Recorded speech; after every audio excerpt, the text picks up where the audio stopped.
Assalamualaikum warahmatullahi wabarakatuh. Bismillahirrahmanirrahim. Alhamdulillahirrabbilalamin. Allahumma sholli ala sayyidina Muhammadil fatih lima ughliqa wal khatim sabaq nasirul haqqi bil haqq wal hadi ila siratikal mustaqim wa ala alihi haqqa qadri wa miqdaril azim. Rabbi shrah li sadri wa yassir li amri wahlul 'uqdatam min lisani yafqahu qawli. Amin ya rabbal alamin. Alhamdulillah, pada kesempatan kali ini kita masih diberi kesehatan, kekuatan, dan juga niat untuk belajar ya, yang mana kali ini kita akan mengkaji tentang konsep dan sejarah bimbingan konseling karir ya. Kita ya, sebelum mempelajari tentang sejarah bimbingan karir itu sendiri, kita perlu tahu ya tentang konsep bimbingan karir itu sendiri. Istilah konseling karir ya mengacu pada konseling bila mana klien atau konseli ya mengekspresikan perhatian atau minatnya dalam memperbincangkan tentang masa depan karir. Jadi jika tema ataupun perbincangan dalam konseling itu adalah berhubungan dengan minat dan juga masa depan, itulah yang kemudian dikatakan sebagai konseling karir. Karena karir adalah suatu istilah yang mempunyai pengertian yang cukup luas ya, pembahasannya dapat menjangkau mulai dari rencana pendidikan sampai pada pemilihan jabatan, gaya hidup, rencana perkawinan, pekerjaan, dan juga pekerjaan paruh waktu ya. Jadi berbicara karir itu cukup luas. Jadi nanti kalau kalian jadi seorang konselor ya, jika kemudian programnya, kemudian layanannya, kemudian pelaksanaan konselingnya kok itu berhubungan dengan masa depan dan juga minat ya, maka itu disebut atau dikatakan sebagai bimbingan konseling karir. Nah, bimbingan karir ya didefinisikan sebagai aktivitas dan program-program yang membantu individu mengasimilasikan dan mengintegrasikan pengetahuan, pengalaman, apresiasi-apresiasi yang berkaitan dengan, jadi di sini bimbingan karir itu sendiri adalah sebuah aktivitas ya, aktivitas bimbingan ataupun konseling yang mana mengintegrasikan pengetahuan dia, kemudian pengalamannya, apresiasinya tentang apa ya, pengetahuan, pengalaman, apresiasi tentang apa atau berkaitan dengan apa. Yang pertama adalah pengenalan diri ya. Di sini pengenalan diri ini meliputi hubungan seseorang dengan ciri-ciri dan persepsinya sendiri serta hubungannya dengan yang lain. Jadi kalau nanti dalam konseling ada semacam upaya pengenalan diri, itu bisa juga merupakan sebuah wujud ataupun bentuk dari bimbingan karir. Terus yang selanjutnya adalah pemahaman dan pengenalan terhadap kerja masyarakat dan faktor-faktor yang mempengaruhi perubahannya, termasuk sikap-sikap dan disiplin kerja. Jadi ada pemahaman dan juga sikap pada disiplin kerja itu sendiri.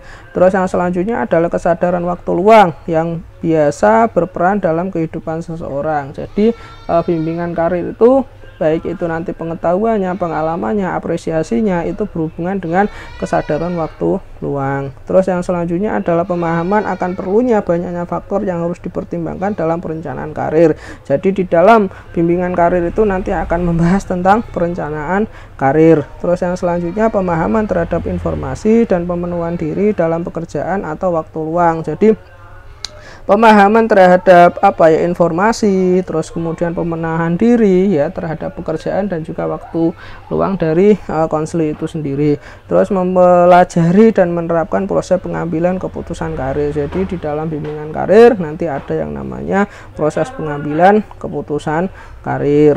Itu jadi ketika kemudian adanya pengetahuan, pemahaman, dan juga apresiasi ya berhubungan dengan pengalaman diri, pemahaman masyarakat, dunia kerja ya, kesadaran waktu luang, dan pemahaman perencanaan karir ya, serta pemahaman informasi pekerjaan dan waktu luang, dan juga pengambilan keputusan karir, itu disebut sebagai bimbingan konseling karir.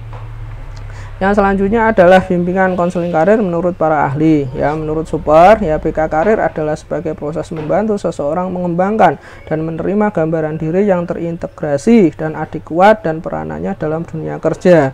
Jadi di sini adalah menerima dan juga mengembangkan gambaran diri ataupun diri sendiri yang kemudian diintegrasikan secara kuat ya, secara penuh ya dalam peranan dunia kerja ya. Kemudian mengentas konsepnya dalam realitas dan mengkonversikannya ke dalam realitas. Jadi pemahaman diri dan juga gambaran diri itu sendiri kemudian diaplikasikan dalam realitas. Jadi kalian itu secara potensi, secara diri sendirinya itu seperti apa dan bisa apa lah, nanti dikonversikan kepada realitas itu sendiri dengan kepuasan bagi dirinya dan keuntungan bagi masyarakat ya. Tentunya di sini mengandung nilai-nilai kepuasan ataupun kebahagiaan bagi dirinya sendiri dan juga keuntungan bagi masyarakat. Itu BK Karir menurut Super. Selanjutnya menurut Miller ya, bimbingan ya didefinisikan sebagai suatu proses pemberian bantuan kepada individu dalam mencapai pemahaman dan pengarahan diri ya. Ini guidance ya. Atau guidance is the process of helping individuals achieve the self-understanding and self and direction ya. Nah, itu bimbingan sendiri ya. Jadi lebih pada pemberian bantuan kepada individu untuk memahami dan mengarahkan dirinya sendiri. Sedangkan karir diartikan sebagai suatu rangkaian pekerjaan, jabatan, dan kedudukan yang mengarah pada dunia kerja. Jadi di sini lebih pada pemahaman dan juga pengarahan diri yang kaitannya dengan pekerjaan, jabatan, dan juga pada dunia kerja. Itu bimbingan karir menurut Miller. Yang selanjutnya adalah bimbingan karir menurut Sukardi yang mendefinisikan bimbingan karir adalah bantuan layanan yang diberikan kepada individu untuk memilih ya, individu untuk memilih, menyiapkan, menyesuaikan dan menetapkan dirinya dalam pekerjaan yang sesuai serta memperoleh kebahagiaan daripadanya. Jadi di sini dalam bimbingan karir ya, konseling ya, kita bantu untuk kemudian memilih, menyiapkan dan menyesuaikan ya pekerjaannya, yang mana pekerjaan itu diharapkan memperoleh kebahagiaan ya. Jadi harus bahagia ya terhadap pilihannya, persiapannya dan juga penyesuaiannya. Selanjutnya adalah sejarah ya, sejarah bimbingan karir. Yang pertama kita awali dari sejarah bimbingan karir di dunia ya. Kegiatan bimbingan karir bermula dari bimbingan jabatan yang mulai dipergunakan oleh Frank Person pada tahun 1908. Jadi pertama diawali oleh Frank Person. Beliau membentuk suatu lembaga yang bertujuan untuk membantu anak-anak muda untuk memperoleh pekerjaan. Jadi diawali dari ketika beliau membuat sebuah lembaga agar supaya anak muda memperoleh pekerjaan ya, yaitu pada tahun 1908 lah. Itulah kemudian dikatakan bahwa menjadi cikal bakal yang munculnya yang namanya bimbingan karir.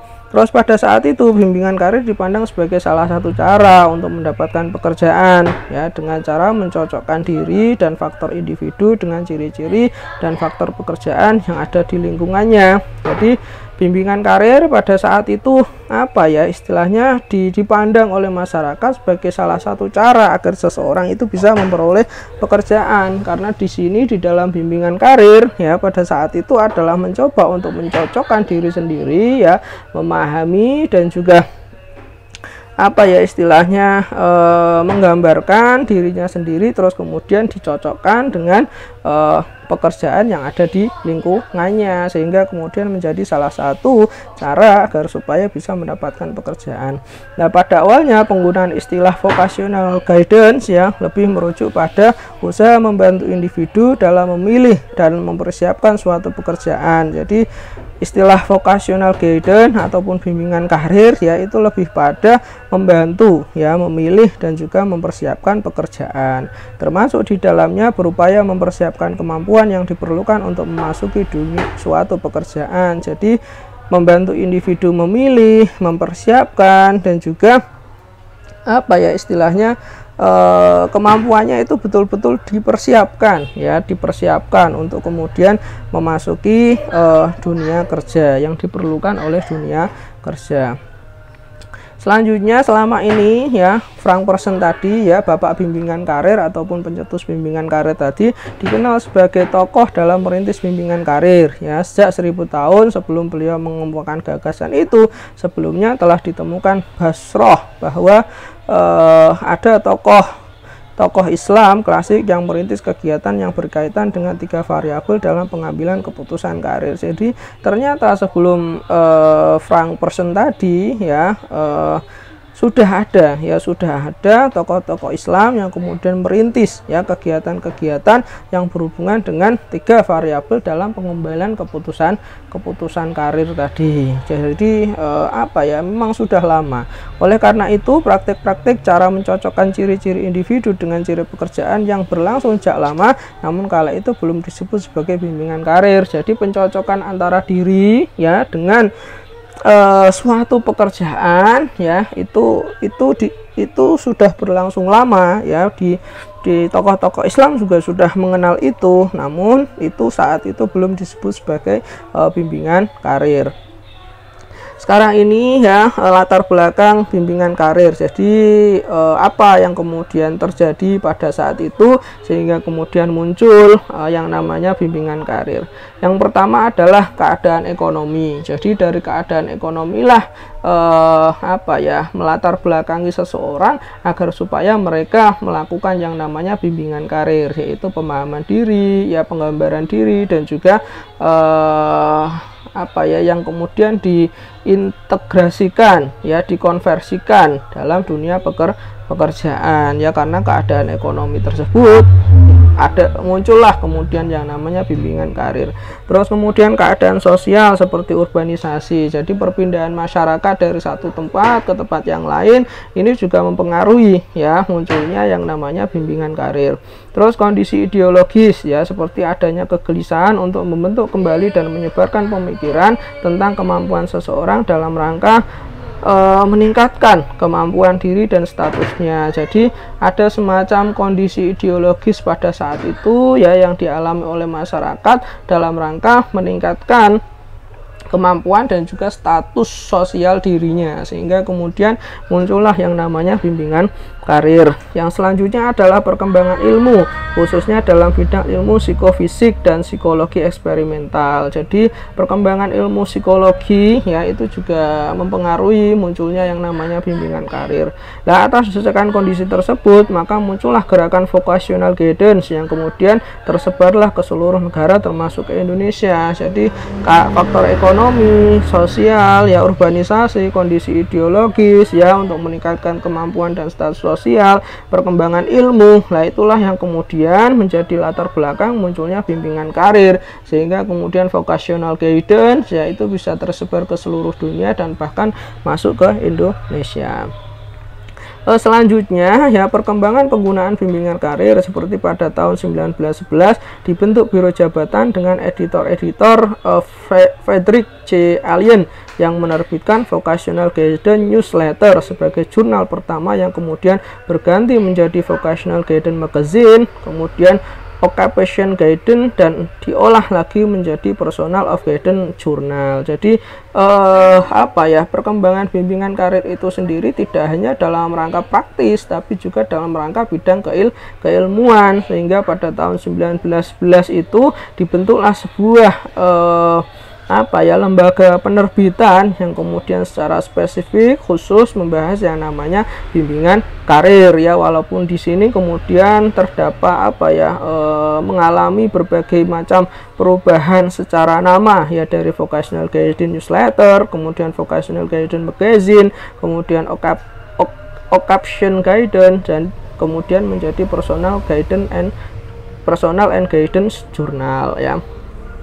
Terus kemudian pada tahun 1913 ya Vettling Guidance Movement, yang berarti gerakan bimbingan anak muda yang berpengalaman dalam bekerja ya. Jadi ada sebuah gerakan bimbingan anak muda yang berpengalaman dalam kerja ya, itu kemudian diwadahi oleh organisasi yang bernama National Vocational Guidance Association. Nah, mereka ya NVG Association tadi ya itu kemudian menerbitkan jurnal pertamanya yang dikenal dengan nama Vocational Guidance ya. 60 tahun kemudian ciri kegiatan yang sama dengan tersebut bermuncullah dengan dipertegas dengan nama Career Education and Guidance Movement, sehingga untuk membedakan dengan gerakan sebelumnya yaitu Vocational Guidance. Jadi kemudian ada sebuah asosiasi, ya, yang mana asosiasi itu adalah perkumpulan ataupun gerakan anak muda yang berpengalaman dalam bekerja. Mereka menerbitkan sebuah jurnal, ya, dulu disebut sebagai vocational guidance. Kemudian 60 tahun kemudian, ya, itu kemudian jurnal tersebut lebih spesifik kepada career education ataupun bimbingan konseling karir di lingkungan pendidikan. Nah, itulah yang kemudian membedakan antara career education and guidance movement dengan yang sebelumnya, yaitu vocational guidance. Selanjutnya pada tahun 1920-an, beberapa SMA melihat keberhasilan gerakan bimbingan yang menggunakan tes standar untuk bidang kerja yang cocok bagi mereka nantinya. Pada tahun 1925, Harry Dickinson, seorang pionir dalam latihan konselor vokasional, mula-mulanya di Indiana University, kemudian berkembang ke Teachers College and Columbia University, sehingga menerbitkan buku yang berjudul The Psychology of Vocational Adjustment, ya, dimana memandang bimbingan dan konseling karir itu suatu bidang khusus yang harus diajarkan oleh para profesional terlatih dan dilakukan oleh para profesional terlatih pula. Jadi pada tahun 1920 itulah, ya, Harry Dickinson tadi istilahnya apa, mencoba untuk mengembangkan tes standar, ya, dalam bidang kerja, ya, itu di Indiana University, kemudian berkembang di Columbia University, kemudian terbitlah sebuah buku yang berjudul Psychology of Vocational Adjustment. Ya, itu yang mana di dalam buku tersebut berisi bahwa bimbingan karir itu suatu yang sangat penting, sehingga perlu diajarkan oleh orang yang profesional dan dilakukan oleh orang yang terlatih serta profesional pula. Terus kemudian bahkan muncul konsep magang sejak dekade 1930-an yang kemudian secara antusias sekolah mengadopsi sistem tersebut yang menjelaskan konseling itu sangat dibutuhkan. Jadi pada tahun 1930 itu muncul yang namanya konsep magang, sehingga kemudian pada saat itulah konseling, ya, karir itu dianggap sebagai sesuatu yang penting. Pada masa ini istilah konseling belum terlalu dikenal, yang sama labelnya dengan bimbingan yang memberikan bantuan tentang jenjang pendidikan dan pilihan karir mana yang terbaik buat mereka per individu. Jadi baru kemudian 1930-an itulah muncul istilah yang namanya konseling karir. Selanjutnya pada tahun 1931, The Minnesota Employment Stabilization Research Institute di bawah pimpinan Donald J. Peterson dan rekan-rekannya dari University of Minnesota meneliti faktor psikologis dalam pekerjaan dan pengangguran yang berkesimpulan pada prinsipnya teknik layanan bimbingan dan seleksi karyawan harus lebih baik sehingga membantu menyehatkan dunia usaha dan membina tenaga kerja akan lebih stabil. Jadi dalam riset beliau itu, ya, tentang faktor psikologis pekerjaan dan pengangguran, ternyata ditemukan hasil bahwa bimbingan karir dan juga seleksi karyawan itu harus maksimal, itu harus lebih baik, karena dari bimbingan karir dan juga seleksi karyawan itulah akan membantu menyehatkan dunia usaha dan juga membina tenaga kerja agar mereka lebih stabil lagi. Itu pentingnya suatu bimbingan karir ataupun bimbingan konseling karir. Nah, di akhir 1950-an dan 1960-an dengan lahirnya National Defense Education Act tahun 1958, penempatan dan tindak lanjut juga menjadi aktivitas yang signifikan bagi fase bimbingan karir di sekolah-sekolah dan lembaga-lembaga di Amerika Serikat. Jadi di Amerika Serikat pada tahun 1950-1960 itu sudah mulai, ya, melakukan program bimbingan karir, yaitu program penempatan dan juga program tindak lanjut. Pada tahun 1951, Donald E. Super meluncurkan The Career Path Study yang menjelaskan pembahasan bimbingan dan konseling karir dari konsep pengambilan keputusan yang statik dan single choice at a point in time yang menempatkan studi perilaku karir dalam konteks perkembangan manusia. Jadi Pak Super kemudian membuat sebuah buku yang mana perilaku karir ini ditempatkan dalam konteks perkembangan kehidupan manusia. Jadi ini pentingnya ya, sangat penting sekali ya perilaku karir ataupun bimbingan karir itu sendiri.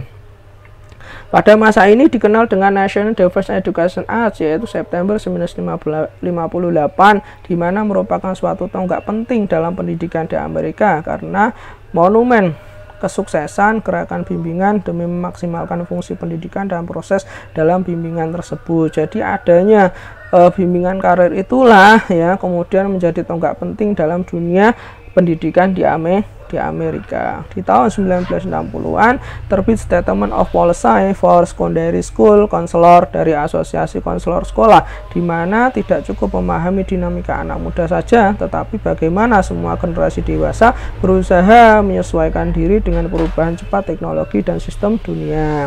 Jadi dalam rangka pelaksanaan konseling itu ya, dalam Statement of Policy for Secondary School Counselor ya, itu tidak hanya sekadar memahami dinamika anak muda ataupun dinamika konseli saja, tapi juga bagaimana generasi muda ini kemudian berusaha, bagaimana konseli ini berusaha menyesuaikan diri dengan perubahan teknologi yang sangat cepat dan perubahan dunia yang sangat cepat. Itu termasuk dalam bimbingan karir. Jadi tidak hanya sekedar memahami dinamika anak saja, tapi juga harus memperhatikan bimbingan karir ataupun perilaku karirnya.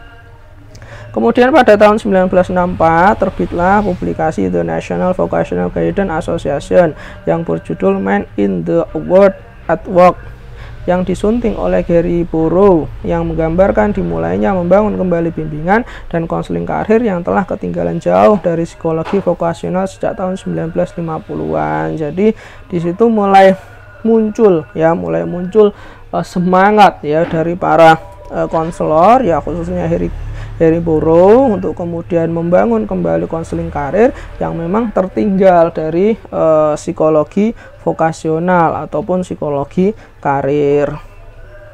Pada tahun 1966, beberapa konselor karir yang berorientasi behavioral menggemborkan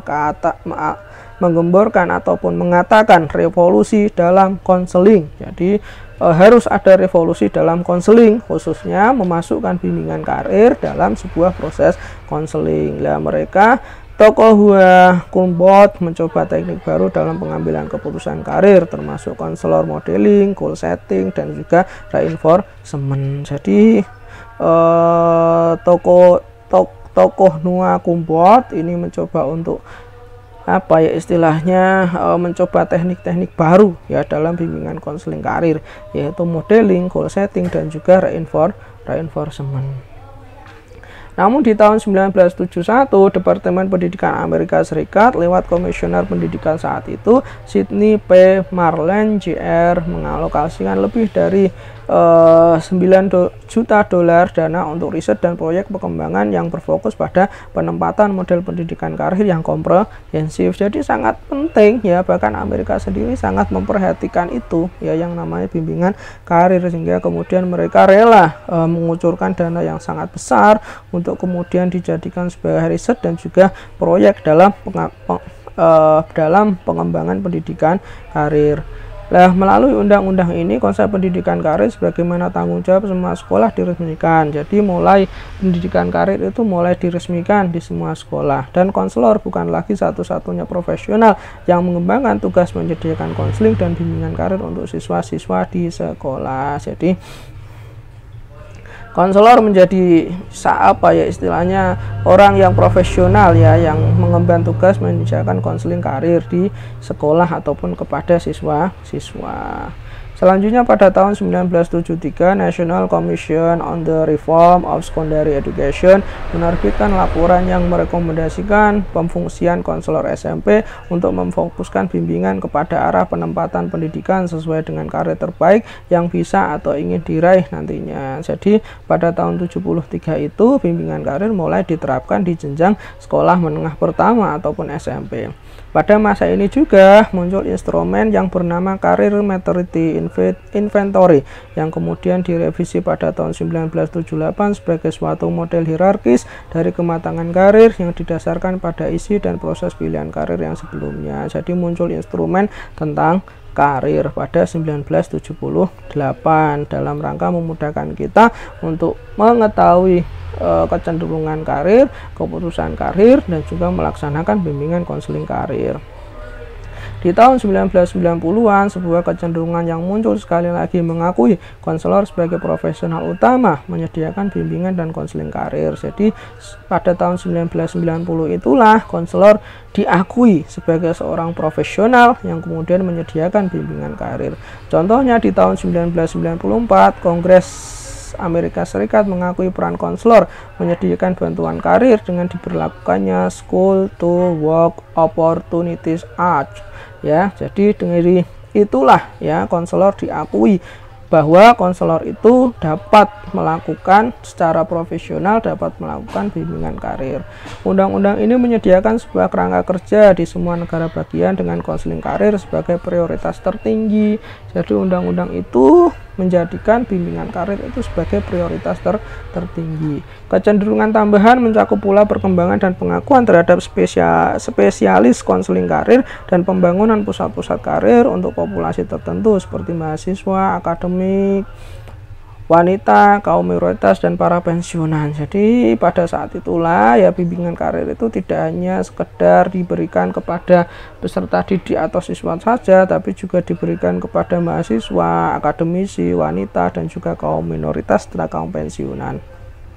Selain itu kita juga mulai melihat perluasan layanan konseling bagi warga miskin dan para tunawisma, termasuk warga miskin, tunawisma itu juga mendapatkan bimbingan konseling karir. Selain itu juga munculnya spesialis bagi konsultasi manajemen dan profesional. Muncul juga profesional dalam bidang manajemen dan juga profesional. Perubahan yang terus terjadi di dunia kerja akan menuntut kebutuhan dan konseling karir yang lebih jauh ke depan di semua lingkup. Jadi perkembangan dunia kerja nanti akan memunculkan perkembangan-perkembangan di dalam konseling karir. Jadi tidak hanya sekedar di sekolah saja, tidak hanya pada siswa saja, tapi juga pada mahasiswa, akademisi, wanita, kaum minoritas, masyarakat miskin, tunawisma, pensiunan, ya. Ada juga manajemen dan juga profesional, ya, yang kemudian memberikan layanan karir itu, ya.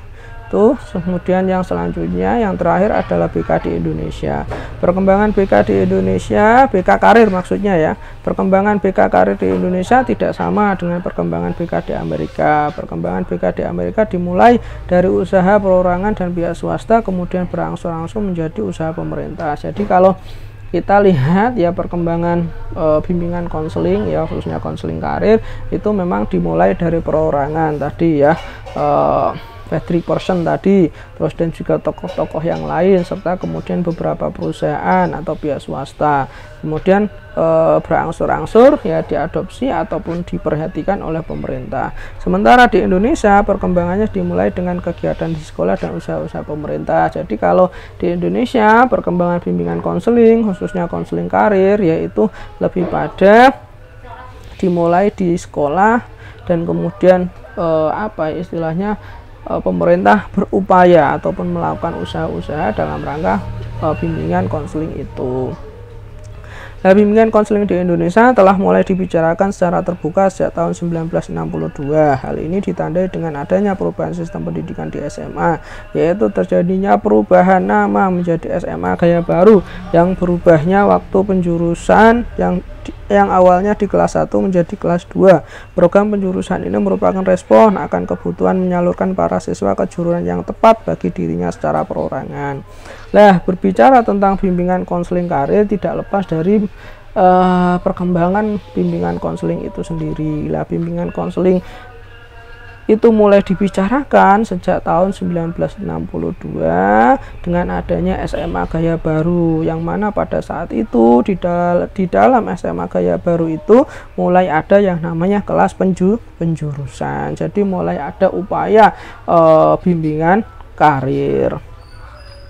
Dalam rencana pembelajaran SMA gaya baru diantaranya ditegaskan sebagai berikut. 1. Di kelas 1 setiap pelajar diberi kesempatan untuk lebih mengenal bakat dan minatnya dengan cara menjalani segala jenis mata pelajaran yang ada di SMA dan dengan bimbingan penyuluhan yang teliti dari para guru maupun orang tua. Jadi di kelas 1 ya, proses bimbingan dan konselingnya, proses bimbingan konseling karirnya itu lebih pada pengenalan bakat dan juga minat. Terus yang selanjutnya dengan menggunakan peraturan kenaikan kelas dan bahan-bahan catatan dalam kartu pribadi setiap murid, para pelajar disalurkan ke kelas 2, kelompok khusus, budaya, sosial, pasti, dan juga pengetahuan. Jadi setelah mereka mengenal bakat dan juga minatnya, yang selanjutnya berbahan dari proses istilahnya berdasar dari bahan catatan dan juga kartu pribadi, murid-murid ataupun siswa-siswa tersebut kemudian disalurkan sesuai dengan kelompoknya. Ada kelompok budaya, sosial, ilmu pasti, dan juga pengetahuan alam.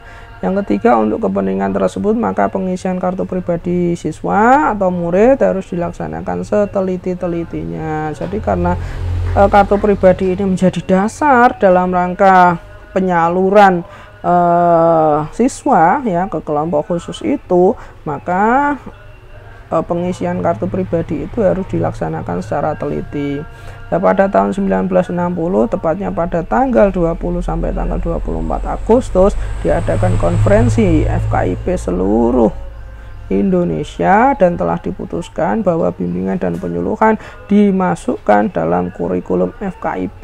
Jadi pada tanggal 20 sampai 24 itu pada tahun 1960 ya, BK ya, BP ya pada saat itu dimasukkan di dalam kurikulum Fakultas Keguruan dan Ilmu Pendidikan ataupun FKIP. Jadi semua FKIP ada kurikulum bimbingan penyuluhan atau bimbingan konseling. Keadaan ini menunjukkan adanya langkah yang lebih maju di mana pengupasan masalah bimbingan dan konseling sebagai suatu ilmu yang di dalamnya dikupas juga mengenai karir dapat dikupas secara ilmiah. Jadi diberlakukannya kurikulum BK di dalam kurikulum FKIP itu merupakan sebuah langkah yang sangat maju, dan itu merupakan suatu pengembangan ilmu baik dalam ilmu bimbingan konseling secara umum dan juga bimbingan konseling karir secara khusus agar kemudian BK ataupun BK karir itu bisa dikupas secara lebih ilmiah. Kemudian perumusan dan pencantuman resmi di dalam rencana pelajaran SMA ini disusul dengan berbagai kegiatan pengembangan layanan BK di sekolah seperti rapat kerja, penataran, dan lokakarya. Puncak dari usaha ini adalah didirikannya jurusan bimbingan dan penyuluhan di Fakultas Ilmu Pendidikan ataupun IKIP ya, negeri. Jadi karena kemudian dikaji terus baik melalui penataran, lokakarya ya, maka kemudian diputuskanlah pembukaan jurusan bimbingan dan penyuluhan di IKIP ya. Pada saat itu IKIP yang pertama membuka jurusan BP adalah IKIP Bandung, yaitu pada tahun 1963. Secara formal, BK diprogram di sekolah sejak diberlakunya kurikulum 1975 yang menyatakan bahwa BK merupakan bagian integral dalam pendidikan di sekolah. Pada tahun 1975, berdiri Ikatan Petugas Bimbingan Indonesia atau IBI di Malang. IBI ini memberikan pengaruh yang sangat berarti terhadap perluasan program bimbingan di sekolah. Nah, pada tahun 1975 kurikulum BK itu sudah kemudian masuk ke sekolah ya, bahkan kemudian berdiri Ikatan Petugas Bimbingan Indonesia atau disingkat sebagai IBI di Malang pada tahun 1975. Ini sangat berpengaruh ya bagi perluasan program BK di sekolah. Kemudian ya, sekarang ini dalam Permendiknas nomor 22 tahun 2006 menetapkan layanan bimbingan dan konseling sebagai suatu pengembangan diri yang di dalamnya terdapat kompetensi peserta didik yang harus dikembangkan untuk mewujudkan self actualization dan capacity development. Jadi pada Permendiknas nomor 22 tahun 2006 itu BK sebagai suatu pengembangan diri ya. Jadi bimbingan konseling di sekolah itu sebagai sebuah pengembangan diri bagi peserta didik ya. Tujuannya apa? Tujuannya adalah untuk mewujudkan peserta didik yang memiliki self actualization dan capacity development. Setelah itu pada tahun 2014 terbitlah 2 Permendikbud yang mengokohkan posisi bimbingan dan konseling, khususnya bimbingan karir, yaitu Permendikbud nomor 64 tahun 2014 tentang peminatan dan Permendikbud nomor 111 atau kita kenal sebagai 111 ya, tahun 2014 tentang bimbingan dan konseling pada pendidikan dasar dan menengah. Nah, kedua peraturan tersebut untuk menyukseskan pelaksanaan kurikulum 2013. Nah, di dalam peraturan itu dijelaskan bahwa peran utama seorang konselor itu adalah memberikan rekomendasi pada peserta didik untuk memilih 3 mata pelajaran dari 4 mata pelajaran yang tersedia pada masing-masing kelompok peminatan. Jadi mulai muncul kelompok peminatan. Selain itu, konselor bertugas memberikan rekomendasi kepada peserta didik untuk menginginkan perpindahan kelompok peminatan akademik serta memberikan rekomendasi bagi peserta didik yang akan melanjutkan ke SMA atau SMK dan untuk melanjutkan ke jenjang yang lebih tinggi lagi, yaitu ke perguruan tinggi. Jadi dari peraturan itulah ya, konselor memiliki peran untuk memberikan rekomendasi agar supaya siswa itu bisa memilih ya 4 peminatan, dan konselor juga berperan dalam memberikan rekomendasi kepada konseli atau peserta didik ya untuk berpindah dari kelompok peminatan serta memberikan rekomendasi kepada peserta didik untuk melanjutkan ke jenjang selanjutnya, yaitu SMA atau SMK atau MA, dan yang selanjutnya bahkan untuk melanjutkan ke jenjang yang lebih tinggi lagi, yaitu perguruan tinggi. Yang terakhir, perkembangan BK di Indonesia menjadi semakin mantap dengan terjadinya perubahan nama organisasi Ikatan Petugas Bimbingan Indonesia atau IBI menjadi Asosiasi Bimbingan dan Konseling Indonesia atau APKIN pada tahun 2001. Pemunculan nama ini dilandasi terutama oleh pemikiran bahwa BK harus tampil sebagai profesi yang mendapat pengakuan dan kepercayaan publik. Jadi BK jadi semakin mantap lagi. Fungsinya semakin diakui lagi, fungsinya semakin dibutuhkan dan menjadi sesuatu yang integral ya, sangat dibutuhkan dalam dunia pendidikan, termasuk ketika kita ngomong tentang pendidikan karir juga merupakan salah satu bagian integral dalam dunia pendidikan. Oke, mungkin itu yang bisa saya sampaikan ya. Terima kasih atas atensinya dan mohon maaf atas segala kekurangan dari saya. Cukup sekian. Assalamualaikum warahmatullahi wabarakatuh.